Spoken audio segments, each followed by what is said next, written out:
Evangelho de João, então, capítulo 7, a partir do versículo 25, diz assim: alguns de Jerusalém diziam: não é este o homem que estão querendo matar? Eis que ele fala abertamente e ninguém lhe diz nada. Será que as autoridades reconhecem de fato que este é o Cristo? Mas nós sabemos de onde este homem vem. Quando, porém, o Cristo vier, ninguém saberá de onde ele é. Enquanto ensinava no templo, Jesus disse em voz alta: vocês não somente me conhecem, mas também sabem de onde eu sou. Eu não vim porque eu de mim mesmo o quisesse, mas aquele que me enviou é verdadeiro, aquele a quem vocês não conhecem. Eu o conheço porque venho da parte dele e ele me enviou. Então quiseram prendê-lo, mas ninguém lhe pôs as mãos, porque a sua hora ainda não havia chegado. Porém, muitos dentre a multidão creram nele e diziam: quando o Cristo vier, será que vai fazer maiores sinais do que este homem tem feito? Até aqui, por enquanto, eu vou querer hoje falar do capítulo inteiro, mas o restante do capítulo, mas como a leitura é longa e tem algumas partes, eu vou dividir aqui então em etapas, para a gente ir explicando o texto, depois a gente faz a aplicação. Jesus continua aqui, nessa sequência do capítulo 7, Jesus está em Jerusalém agora, está acontecendo a festa dos tabernáculos, uma festa que durava lá uma semana, e essa festa era uma festa muito importante, porque era principalmente de agradecimento a Deus pelas colheitas que eles haviam tido.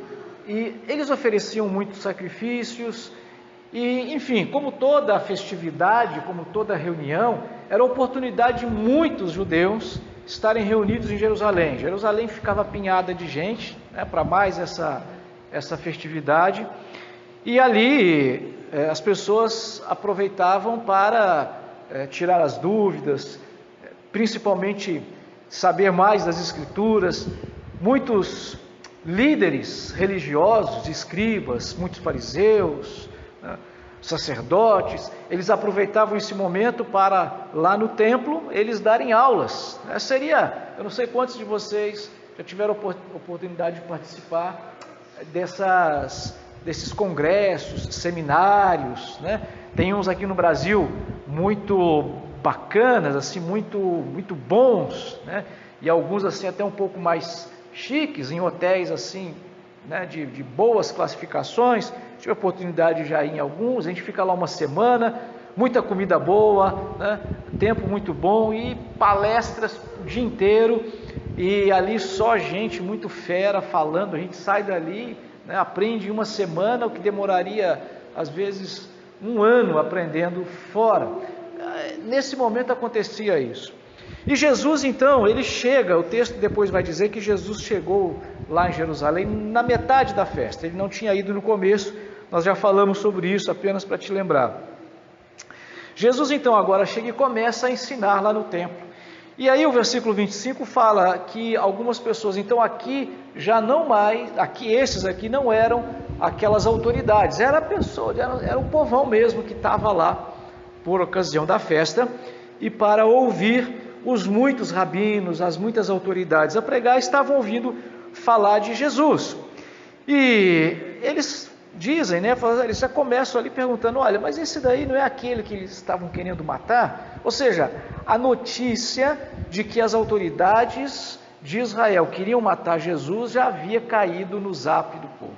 Estava todo mundo compartilhando já aquela notícia ali, e todo mundo já estava sabendo. E quando viram Jesus falando, de novo eles entraram em parafuso. Você veja que nesse capítulo inteiro, meus irmãos, há esse choque. Umas pessoas ficam a favor de Jesus, outras pessoas contra Jesus, e ninguém sabia de que lado ficar. Quem está falando a verdade nessa história?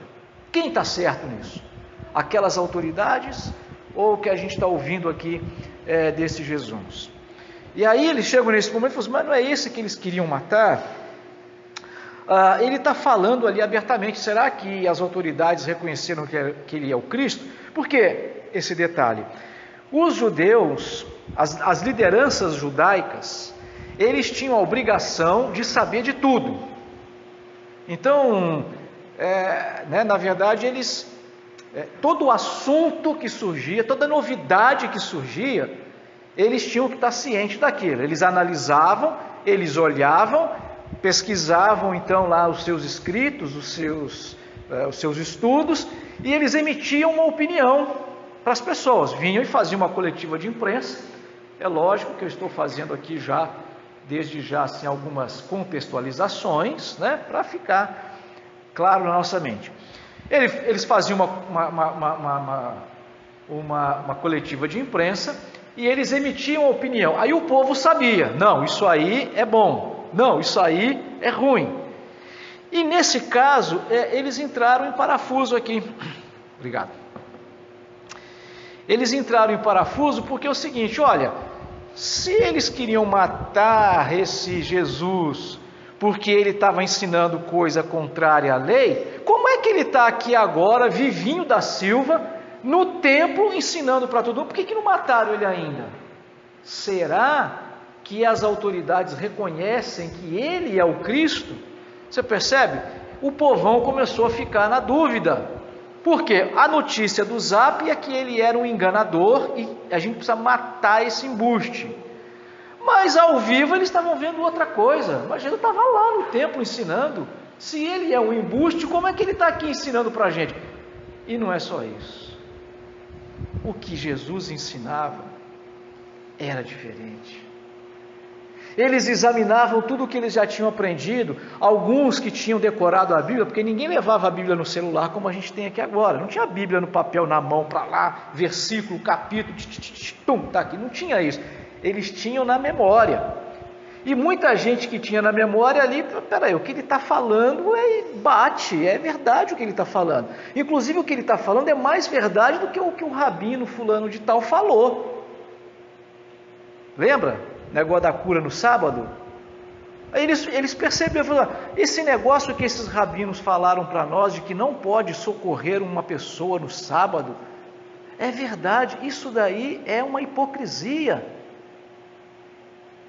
porque o rabino, ele socorre o boi, quando o boi dele cai numa cova, ele tira o boi, mas por que eu não posso levar o cadeirante para ser socorrido no hospital ali, porque caiu da cadeira, bateu a cabeça, por que eu vou deixar ele morrer? Esse camarada está me ensinando coisa errada. Então eles começaram a comparar os ensinos de Jesus, perceber que o que Jesus estava ensinando era verdade. Mas aqui, meus irmãos, eles começaram a ver um certo conflito por parte deles, por uma questão dessa origem de Jesus, origem no sentido de onde Jesus vinha.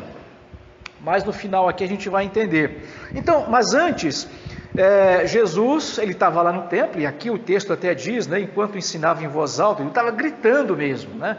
Gritar, mas não gritar no sentido de xingar alguma coisa. Ele falava alto, ele não ficava cochichando, aquela coisa maledicente. Você sabe que quando alguém quer destruir, né? Isso acontece muito em todo lugar, mas acontece muito, muitas vezes, na igreja também acontece, não é que a igreja acontece mais do que acontece no mundo, pelo contrário, mas não é assim que às vezes funciona. Uma pessoa começa no final do culto, as pessoas estão saindo, mas você viu isso, não sei o que, mas se no nosso caso vamos fazer uma assembleia, os irmãos que são favoráveis aqui levanta, ninguém fala nada, fica todo mundo escondido. Mas depois, Jesus não estava falando, cochichando no ouvido das pessoas. Sabe esse negócio que o rabino falou ali de curar no sábado? Isso aí é errado. Ele não falou, ele falou a plenos pulmões e falou para todo mundo ouvir, porque ele estava falando a verdade. Então Jesus estava ali falando em voz alta no templo e dando testemunho acerca dele, né?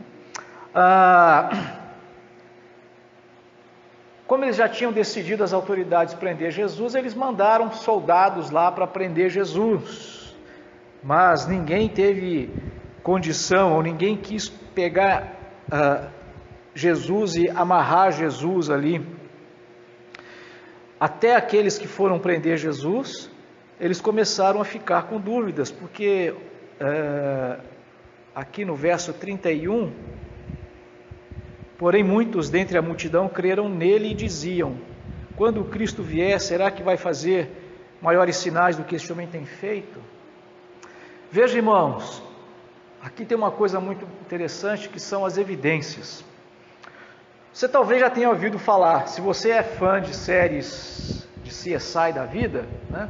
NCIS, CSI, Law and Order, enfim, você percebe ali que muitas das vezes eles descobrem o criminoso através das evidências. É assim que a polícia e a justiça trabalham muitas vezes. Então, a evidência são aquelas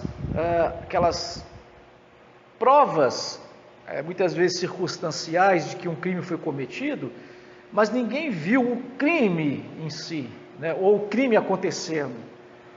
Ou, de repente, você está passando numa rua, não tem ninguém, aí você escuta um barulho de vidro quebrando, escuta uma sirene, e aí passa uma pessoa correndo do seu lado com um pacote ali, com alguma coisa. Quando você vira a esquina, você vê a loja quebrada o assalto foi ali naquela loja ali e tal. Então você não viu a pessoa jogando a pedra, entrando na loja e tirando as coisas de lá, mas as evidências, o horário, a atitude da pessoa, né, como que saiu ali, como que ela saiu dali, essas evidências apontam então para o crime dela. Claro, eu estou dando um exemplo aqui muito simples, a gente não vai, nosso objetivo não é falar sobre, não é transformar aqui todo mundo em detetive, né, mas você entendeu a ideia. As evidências, elas eram muito poderosas, porque os milagres que Jesus já tinha feito apontavam para que ele era uma pessoa, no mínimo isso, ele era uma pessoa diferenciada. Verso 32, vai seguir então, a gente vai caminhando como eu disse. Os fariseus, ouvindo a multidão murmurar estas coisas a respeito de Jesus, juntamente com os principais sacerdotes, enviaram guardas para o prender. Jesus disse: ainda por um pouco de tempo estou com vocês, e depois irei para junto daquele que me enviou. Vocês irão me procurar, mas não me acharão. Vocês também não podem ir para onde eu estou. Então os judeus disseram uns aos outros: para onde ele irá que não possamos achar? Será que pretende ir para a diáspora entre os gregos, a fim de ensinar os gregos? Que significa isso que ele diz? Vocês irão me procurar, mas não me acharão. Vocês também não podem ir para onde eu estou. Jesus aqui então está falando para aquelas pessoas, já antecipando aqui um pouco, né, sobre a sua morte e o seu retorno para o céu. E eu achei interessante, meus irmãos, é que Jesus fala que vocês também não podem, verso 34, não podem ir para onde eu estou. Veja que ele não diz para onde eu vou, ele já está. E em Efésios capítulo 1, aliás, o livro de Efésios todo vai citar várias vezes a frase regiões celestiais. No capítulo 1, ele começa dizendo, o apóstolo Paulo, que nós já estamos assentados com Cristo nas regiões celestiais. Foi o que eu já tenho falado aqui outras vezes. Nós somos cidadãos do reino dos céus e não do reino da terra. Aquele que de fato é salvo em Cristo Jesus, ele já não pertence a esse mundo. E Jesus estava falando sobre isso, ele vai voltar para o lugar onde ele está. Olha, apesar de eu até ver isso aqui meio como um parêntese para Jesus já testemunhar para aquelas pessoas o que estaria acontecendo, mas veja que aqui a gente pode aprender que Jesus Cristo, enquanto esteve na terra, ele não perdeu a sua divindade, ele continuou sendo 100% Deus. A natureza divina de Jesus, ela não foi, digamos assim, tirada dele totalmente. Jesus, na sua humildade, ele abriu mão de certas, poderia dizer, de certas capacidades, de certos poderios que só Deus tem. Mas ele não deixou de ser Deus. Jesus não, ele não virou um ser humano no sentido de ser um ser humano como eu e você e não ter a natureza divina. Ele continuava tendo a natureza divina, apesar sim de ter se tornado um ser humano como qualquer um de nós.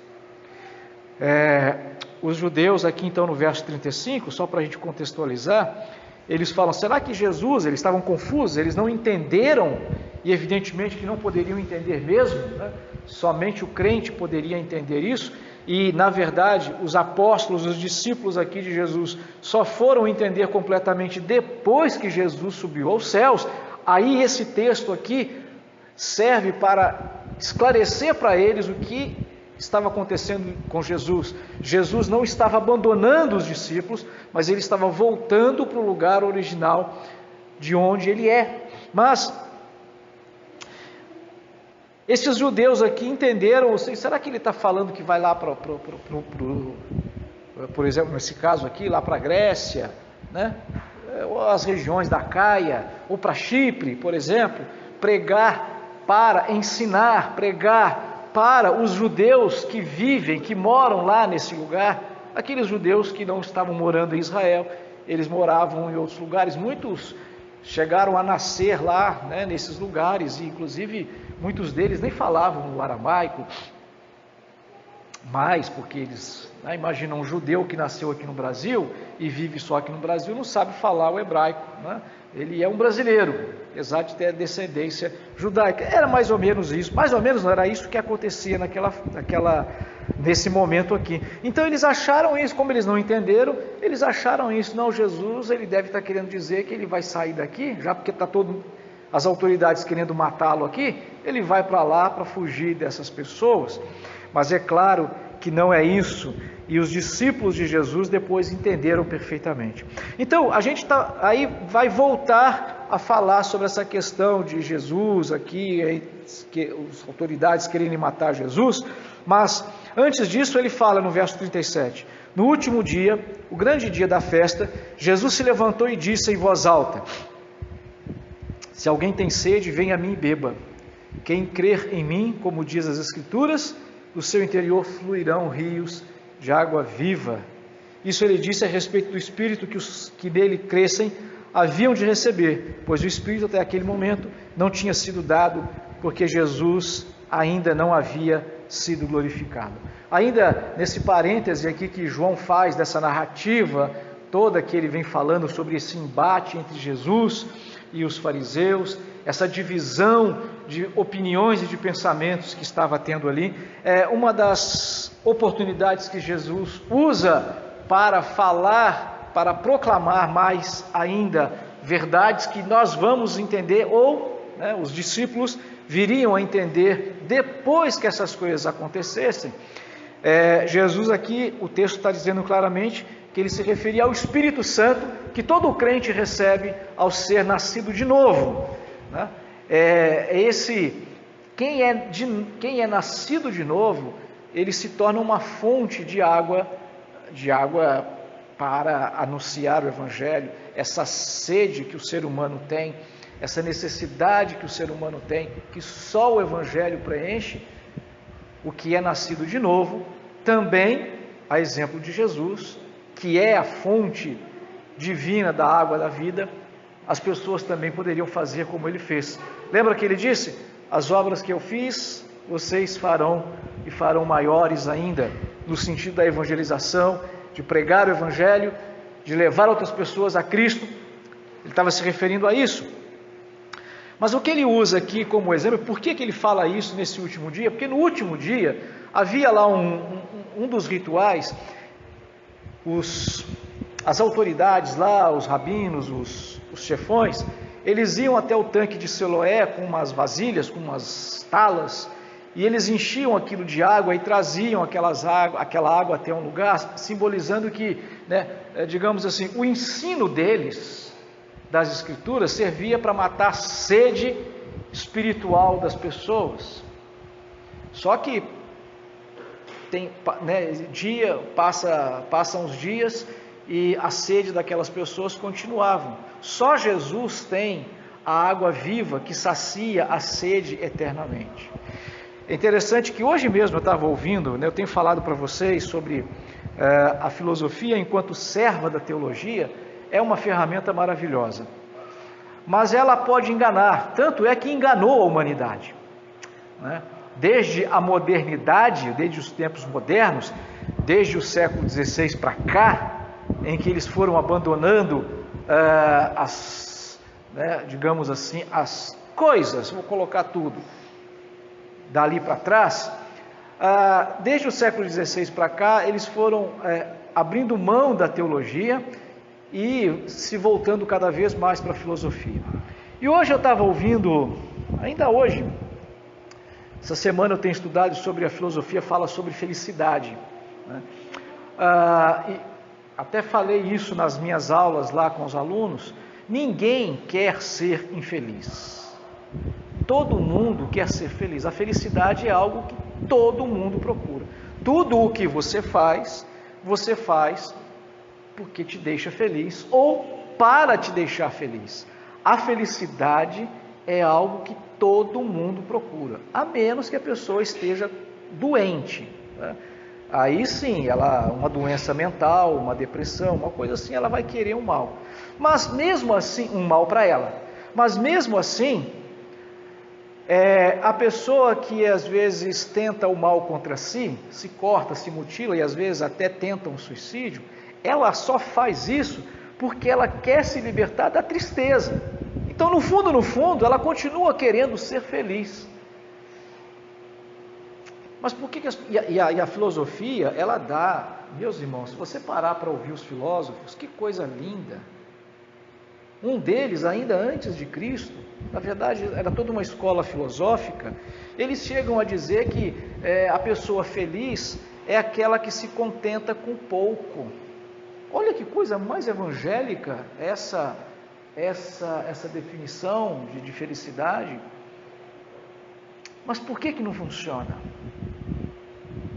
Porque essa água que as pessoas estão bebendo só da filosofia é como essa água que está aqui nesse copo. Ela vai matar a minha sede aqui agora, mas daqui a 1 hora ou amanhã eu vou acordar com sede de novo. Agora, a água que Jesus oferece, essa sim mata a sede definitivamente. Verso 40 então vai seguindo. Quando ouviram essas palavras, alguns do meio do povo diziam: este é verdadeiramente o profeta. Veja, novamente volta aqui então aquela discussão, aquela divisão que o povo estava tendo. Outros diziam: ele é o Cristo. Outros, porém, perguntavam: por acaso o Cristo virá da Galileia? Não diz a Escritura que o Cristo vem da descendência de Davi, da aldeia de Belém, de onde era Davi? Assim houve divisão entre o povo por causa dele. Alguns queriam prendê-lo, mas ninguém lhe pôs as mãos. Aqui, meus irmãos, quando a gente falou de evidência, é o típico caso de se estudar uma evidência equivocada, ou de não se estudar a evidência correta. Eu já ouvi de um delegado que disse o seguinte: não existe crime perfeito, existe crime mal investigado. Se alguém cometeu o crime, não existe, vai ficar um rastro, e o que existe, então, é a investigação mal feita, por isso que não se chega à conclusão. Eles aqui estavam analisando a evidência, equivocada. Você sabe que nos Estados Unidos, os crimes de morte lá não prescrevem. Aqui no Brasil, existe essa aberração. Então, se alguém mata uma pessoa, pode passar 100 anos. Se aquele assassino estiver vivo e vier um outro policial investigar direito e descobrir, aquela pessoa vai responder, e se a condenação for 80 anos de cadeia, mesmo com 100 anos, ele vai para a cadeia e vai cumprir os 80 anos. É óbvio que vai morrer antes, mas é assim que funciona. Aqui, enfim, deixa para lá. Mas, antigamente, quando não existia o DNA, uma das coisas que eles usavam para investigar, para buscar uma evidência, era o tipo sanguíneo. Então, achou um defunto, alguém matou, e aí aquela pessoa morta ali tinha respingo de sangue do assassino, porque na briga o assassino machucou e deixou o sangue ali. Aí olhar, qual é o tipo sanguíneo? O negativo. Aí, suspeitos, tem aqui 1, 2, 3, 4, esse aqui é A positivo, então está descartado. Esse aqui é AB, aí achou, aquele ali é O positivo, então aquele é o suspeito, porque o tipo sanguíneo dele bate com o tipo sanguíneo do sangue que foi encontrado lá. O outro é O negativo também? Não, não é, então só sobrou um, é você. Vamos prender essa pessoa. E aí prendia-se as pessoas, e houve inclusive, eu lembro até um pouco tempo atrás, assistindo um programa de reportagem, que prenderam uma pessoa por causa do tipo sanguíneo. Essa pessoa ficou presa quase 30 anos. Só que lá eles guardam muito bem as coisas, acontece de perder também, mas é mais difícil. E aí veio o DNA e etc, etc, a coisa evoluiu, olharam o DNA, não era o DNA daquele sujeito, acharam o DNA, e aí o DNA é muito mais correto, né? E aí acharam o bandido verdadeiro, e o sujeito, e agora? Mas passou 30 anos preso injustamente. Mas o que é isso? Eles olharam uma evidência, e por circunstâncias, nesse caso, esse exemplo real, por circunstâncias de limitação da ciência, eles deduziram a evidência de maneira errada. E aqui eles estavam deduzindo essa evidência de maneira errada. Olha, da Galileia não tem ninguém, inclusive os profetas, as autoridades, da Galileia veio alguma coisa, nenhum profeta, esquecendo de Jonas, né, que veio daquela região, mas olha, nunca ninguém veio da Galileia, o Cristo não virá da Galileia, o Cristo é da cidade de Belém, né? Não diz lá, acho que Malaquias, né? E tu, Belém Efrata, se referindo ao nascimento de Jesus em Belém, né? Só que eles estavam analisando a evidência errada. Jesus, de fato, morou desde a sua infância em Nazaré, que ficava na Galileia, a família morava lá, só que ele era descendente, os seus pais humanos, né? Maria, José, eles eram de Belém, e não somente isso, ele nasceu lá, porque lembra a história de Jesus? Foi o recenseamento, José e Maria tiveram que ir lá para a região na mesma cidade, aí Jesus nasce lá, então na certidão de nascimento ela estava correta, mas aqui eles estavam examinando a evidência errada, ou seja, erraram por não conhecer as Escrituras. E nós não enchemos a nossa mente das Escrituras. Hoje eu ouvi uma mensagem de manhã do pastor Genivaldo, aqui do Guarujá, irmãos, muito bacana, e ele falava umas coisas, e eu falei, Senhor, eu quero fazer a minha meia-culpa aqui, né? Como nós enchemos a nossa cabeça com lixo, né, meus irmãos? A gente é capaz de, como eu já disse outras vezes, de maratonar aí uma série de assassinatos, mortes, socos, pontapés, traição, e mata 2, 3, 4, 6 horas, todo dia, ali certinho no relógio, você vai lá, mas não tem a mesma disposição para ler a Bíblia. E nós vamos saturando a nossa mente de todo esse tipo de lixo. E ele falava então sobre batalha espiritual, né? E usando exemplos humanos, quando um país quer invadir o outro, ele precisa tomar as fortalezas, né? Não tem aquele joguinho lá de tomar a fortaleza do outro? Então, lá, até no joguinho os negócios são assim também, né? Então, quando você toma a fortaleza, né? Por exemplo, aqui na nossa cidade aqui, uma boa fortaleza seria aquela ilha do Monte de Trigo ali, né? Coloca ali um canhão ali, porque todo mundo que viesse do mar teria que passar por ali, né? Outra seria no morro aqui, apontando lá para Marizias, porque quando você viu um carro ali, começava a subir, você joga a bomba nele e tal. Então o que o inimigo tinha que fazer? Tomar essa fortaleza, e uma das fortalezas é a nossa mente. Satanás quer encher a sua mente de coisa podre, né? E se a gente não lê a Bíblia, se a gente não está com a nossa mente cheia das Escrituras, nós somos capazes de decorar João 3,16. Nós não conhecemos a Bíblia e erramos, e às vezes fazemos evidências erradas, porque não lemos suficientemente a palavra de Deus. E finalizando, meus irmãos, aqui, os guardas voltaram à presença, veja, né? Aí ele retoma lá aquela situação em que os guardas foram mandados para prender Jesus. Os guardas voltaram à presença dos principais sacerdotes e fariseus, e estes lhe perguntaram: por que vocês não o trouxeram? Eles responderam: jamais alguém falou como este homem.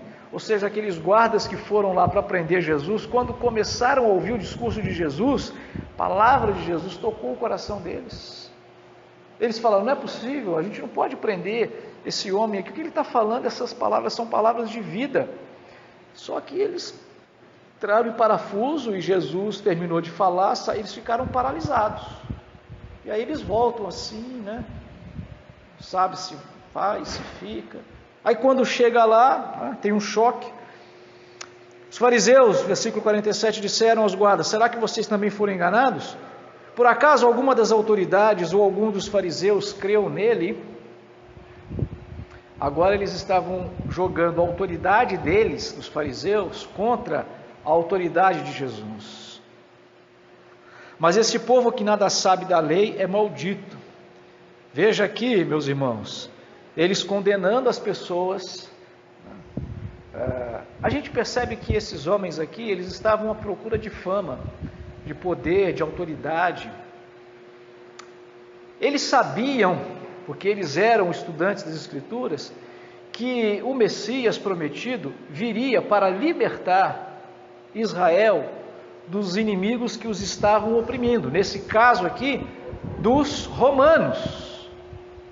Eles iam deixar de ser vassalos dos romanos e ter a sua independência. E olha que esses homens aqui não quiseram isso. Por quê? É coisa de político, né? Político é assim, ele faz pacto com o diabo para permanecer no poder.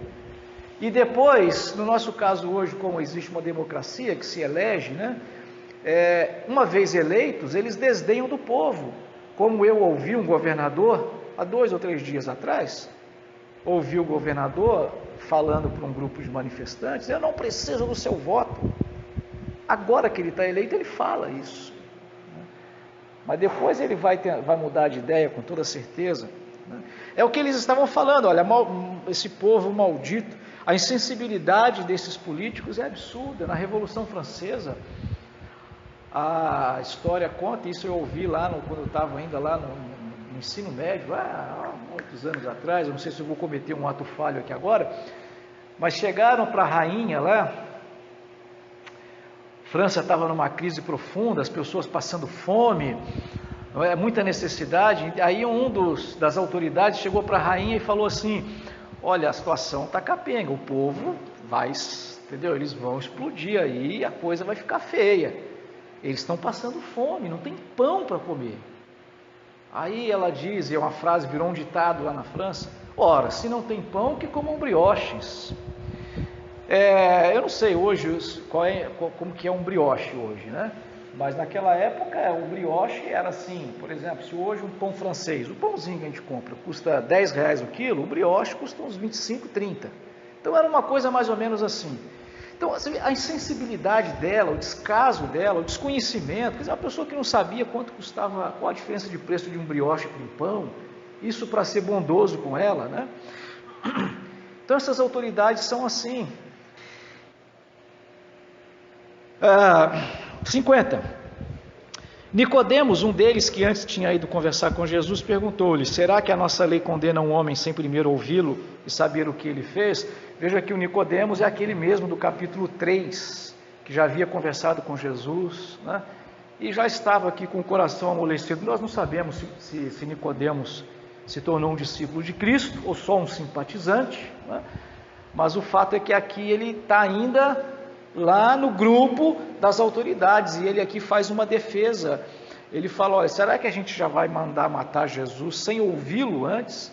Porque eles não tinham, as autoridades mesmo, não tinham chamado Jesus para ouvir Jesus.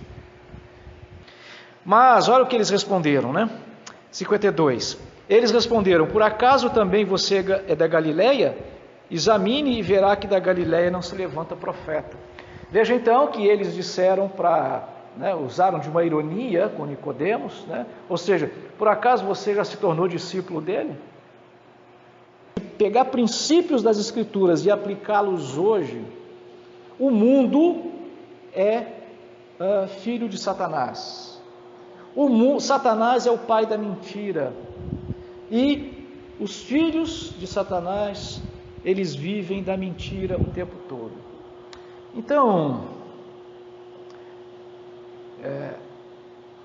há realmente uma batalha espiritual muito grande no nosso país, e os atores dessa batalha espiritual são as nossas autoridades. E eu percebo, meus irmãos, que nós temos que, nesse momento, ficar do lado da verdade. E se você tem um pouquinho de confiança naquilo que eu posso estar ensinando para você, até agora, eu posso mudar amanhã, posso acordar amanhã, abrir aqui o noticiário e encontrar uma informação contrária. Mas do ponto de vista não espiritual, porque apesar de nós sermos cidadãos dos céus, mas nós ainda continuamos vivendo aqui. Eu preciso de médico, preciso de remédio, a igreja precisa de recurso financeiro, porque senão não vou ter dinheiro para pagar as minhas contas. Nós temos que trabalhar, nós precisamos de abrigo, nós precisamos de segurança, nós precisamos de proteção. E essas coisas, quem fornece para nós são as autoridades, são os políticos. Hoje funciona assim. Então, mas até agora, de tudo que eu vi, eu não encontro absolutamente nada, salvo coisas assim bem periféricas, mas naquilo que é importante mesmo, tem tomado as decisões corretas. Então ore pelo presidente, continue confiando em Deus e lutando mesmo para que a verdade prevaleça nesse nosso país. Que Deus nos abençoe. Vamos orar e seguir em paz e ver o que vai acontecer a partir de amanhã. Verdade? Oremos.